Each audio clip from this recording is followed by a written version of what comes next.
स्वागत है दोस्तों। आज के मुख्य समाचार में आज देश और दुनिया से कई अहम और बड़ी खबर आ रही है। बात करेंगे हर खबर पर विस्तार से। खुफिया एजेंसियों में मुस्लिम अफसरों की कमी पर भड़के हुए सी पूछा, धर्म छोड़िए ये हवस और देश में किसको चुनेंगे। एक और बड़ी अपडेट, गानवापी के सर्वे पर स्वामी प्रसाद मौर्य का बड़ा बयान, कहा हिंदू मंदिरों की भी हो जांच। एक और बड़ी अपडेट, दिल्ली से बिहार तक क्या लोकसभा में चल पाएगा इस बार पीएम मोदी का जादू, या विपक्ष जीतेगा अधिक सीटें। इसी के साथ अगली बड़ी खबर हम आपको बताएंगे। अविश्वास प्रस्ताव पर इंडिया गठबंधन को विपक्ष से लगा पहला झटका, ये पार्टी विरोध में हुई खड़ी। तो चलिए देख लेते हैं आज की पहली बड़ी खबर। खुफिया एजेंसियों में मुस्लिम अफसरों की कमी पर भड़के हुए सी पूछा, धर्म छोड़िए ये हवस और देश में किसे चुनेंगे। दरअसल दोस्तों, एआईएमआईएम प्रमुख असदुद्दीन ओवैसी भारत की खुफिया एजेंसियों के शीर्ष नेतृत्व में मुस्लिम अधिकारियों की कमी को लेकर सरकार पर हमला करते हुए पूछ रहे हैं कि देश के लिए जासूसी करते हुए कितने लोग पकड़े जाते हैं, क्या उनसे मुसलमानों की तरह पूछताछ की जाएगी।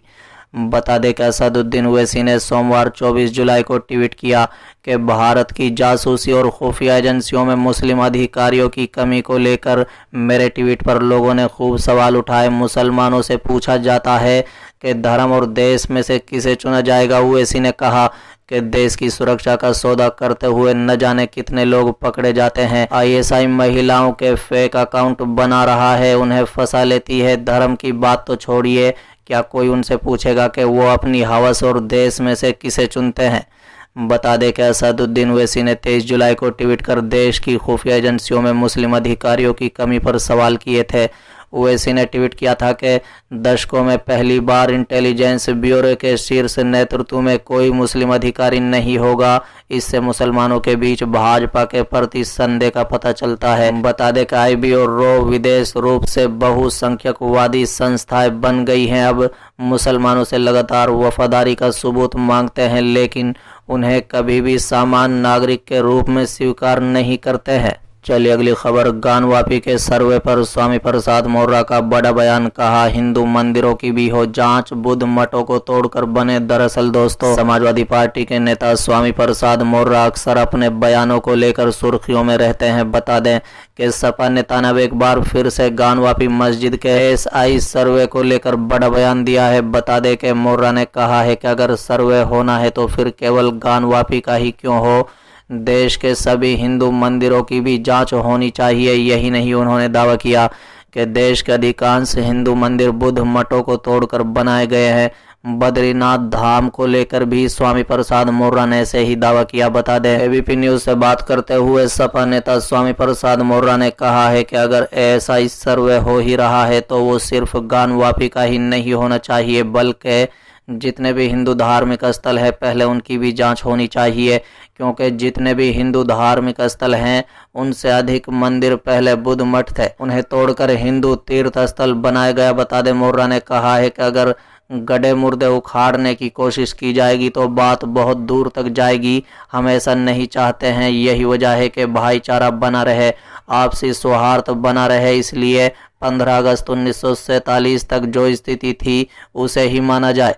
बता दें, सपा नेता ने जब उनके दावे का आधार पूछा गया तो उन्होंने कहा है कि एसआई जब जांच करेगी तो इस बात की भी जांच कर ली जाएगी। उन्होंने दावा किया कि 8वीं शताब्दी तक बद्रीनाथ धाम भी बौद्ध मठ था, आदि शंकराचार्य ने उसे हिंदू मंदिर बनाया। ऐसे में अगर किसी एक की बात चलेगी तो फिर सभी की बात चलेगी।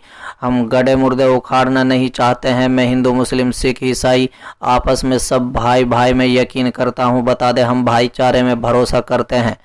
हम समाज को बांटने में नहीं बल्कि जोड़ने पर यकीन करते हैं। बता दें कि वाराणसी की गानवापी मस्जिद परिसर के एसआई सर्वे का मामला इलाहाबाद हाई कोर्ट में है। आज भी इस मामले पर सुनवाई है। हिंदू पक्ष जहां गानवापी का वैज्ञानिक सर्वेक्षण कराने की मांग कर रहा है तो वहीं मुस्लिम पक्ष ने इस पर रोक लगाने की अपील की है। चलिए अगली खबर, दिल्ली से बिहार तक क्या लोकसभा में चल पाएगा इस बार पीएम मोदी का जादू, या विपक्ष जीतेगा अधिक सीटें। सर्वे के नतीजे हैरान करने वाले हैं। दरअसल दोस्तों, अगले साल होने वाले लोकसभा चुनाव में अब महज कुछ ही महीनों का समय बचा है। बता दें, आम चुनाव नजदीक आने से सभी राजनीतिक दल तैयारियों में जुट गए हैं, जिसको लेकर देश की सियासी तापमान भी तेज हो गई है। बता दें कि एक तरफ जहां विपक्षी पार्टी एकजुट होकर चुनाव लड़ने पर सहमति जता रही है, वहीं बीजेपी के के गठबंधन एनडीए भी पीएम मोदी के नेतृत्व में अपनी तैयारी तेज कर रहा है। बता दें कि इस बीच दिल्ली और बिहार के लोकसभा सीटों को लेकर एक सर्वे किया गया है, जिसके नतीजे दंग करने वाले हैं। बता दें टाइम्स नाउ, नव भारत और आईटीजी के सर्वे के मुताबिक बीजेपी गठबंधन इस बार अधिक सीटें नहीं जीत पाएगा। बता दें बिहार में महागठबंधन में कांग्रेस और जेडीयू और आरजेडी पार्टी शामिल है। सर्वे के अनुसार दिल्ली में बीजेपी को एक सीट का नुकसान होता दिख रहा है। वहीं अरविंद केजरीवाल की पार्टी आपका खाता खुलने का अनुमान है। बता दें नव भारत और आईटीजी के ये सर्वे उस समय की गई है जब बिहार के पटना में सीएम नीतीश कुमार की अगुवाई में विपक्षी दलों की बैठक बुलाई गई थी।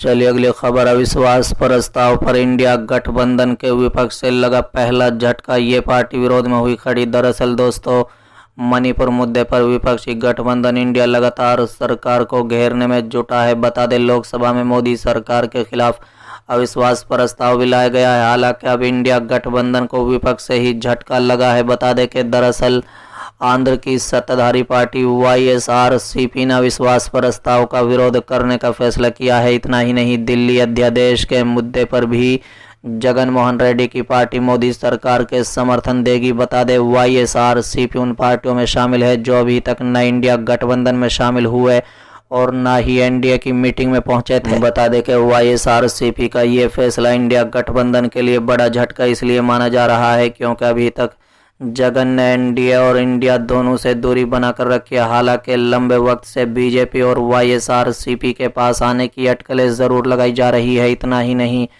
कई मुद्दों पर पार्टी सदन के अंदर और बाहर मोदी सरकार का समर्थन करती रही है। हाल ही में नए संसद भवन के उद्घाटन समारोह में भी रेड्डी की पार्टी शामिल हुई थी। बता दें कि लोकसभा में मोदी सरकार बहुमत में है। बीजेपी के पास 301 सांसद है, एनडीए के पास 333 सांसद है, वहीं पूरे विपक्ष के पास कुल 142 सांसद है। सबसे ज्यादा 50 सांसद कांग्रेस के हैं। ऐसे में अविश्वास प्रस्ताव के खिलाफ वाईएसआरसीपी का एनडीए को समर्थन ज्यादा मायने नहीं रखता। हालांकि 2024 के चुनाव के नजरिए से ये एनडीए के लिए काफी अहम साबित हो सकता है। देखिए वहीं राज्यसभा की बात करें तो कुल 238 सांसद है। इनमें से एनडीए गठबंधन के पास 105 सांसद है, जबकि इंडिया गठबंधन के पास 93 सांसद है। ऐसे में अगर बीजेपी दिल्ली अध्यादेश पर बिल लाती है तो उसे समर्थन के लिए 15 और सांसदों की जरूरत है।